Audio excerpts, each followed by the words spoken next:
বিশ্বজুড়ে অশান্তির আগুন জ্বালিয়ে দিয়ে শান্তির মুখোশ পরে আছে ইসরায়েল। কোরআনের সূরা আল বাকারায় এই জাতিকে নিয়ে যা বলা হয়েছে তা যেন হুবহু মিলে যায় ইসরায়েলিদের কর্মকাণ্ডের সঙ্গে। শান্তির নামে তারা চালিয়ে যাচ্ছে একের পর এক হত্যাযজ্ঞ, দখলদারিত্ব আর নির্মম নির্যাতন।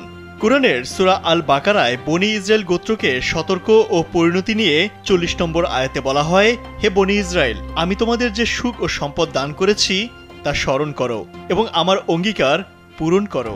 আমিও তোমাদের অঙ্গীকার পূরণ করব, আর তোমরা শুধু আমাকেই ভয় করো। কিন্তু বনি ইসরায়েল জাতি অঙ্গীকার পূরণ করেনি। বিশ্বাসের বদলে বেঈমানি এক জাতিতে পরিণত হয়েছে তারা। স্যান্ডেলিনা সো, রূপচর্চায় আভিজাত্য।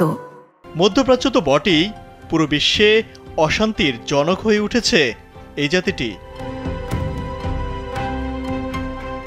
সূরা আল বাকারার ৪১ নম্বর আয়াতে বলা হয়, আমি যা অবতীর্ণ করেছি তাতে তোমরা বিশ্বাস স্থাপন করো।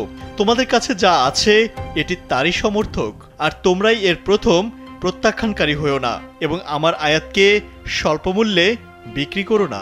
তোমরা শুধু আমাকেই ভয় করবে।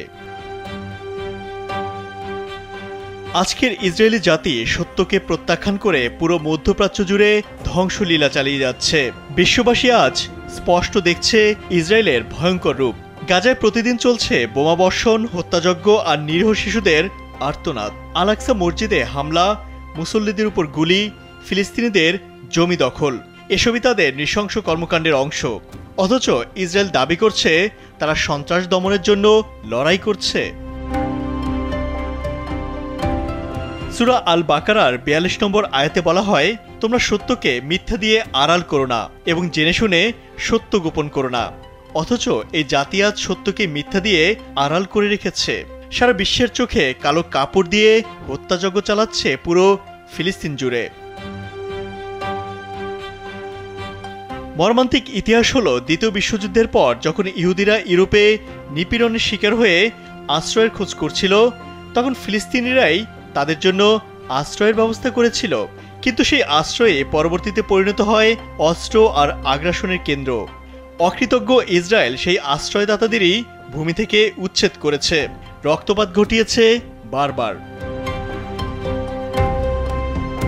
সবশেষ ইরানে হামলা চালিয়ে ব্যাপক ধ্বংসযজ্ঞ চালায় ইসরায়েল। মধ্যপ্রাচ্য জুড়ে নতুন করে যুদ্ধ পরিস্থিতি সৃষ্টি করল অভিশপ্ত এই জাতি। ইমতিয়াজ আহমেদ, কালবেলা।